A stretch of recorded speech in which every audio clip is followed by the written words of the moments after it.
pengambilan sumpah dan penandatanganan fakta integritas, seleksi penerimaan Taruna Akpol dan Fakta Kapolri tahun anggaran 2020.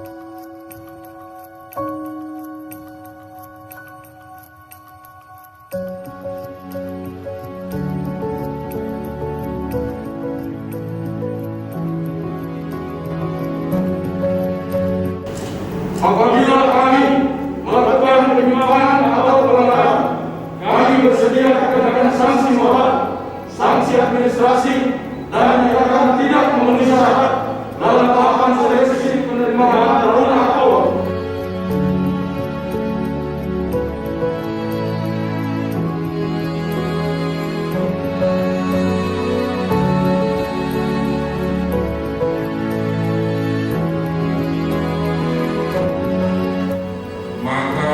Seleksi penerimaan Taruna Akpol dan Tamtama Polri tahun anggaran 2020 harus dilaksanakan secara jujur, objektif, bersih, transparan, akuntabel, unggul, dan kompetitif.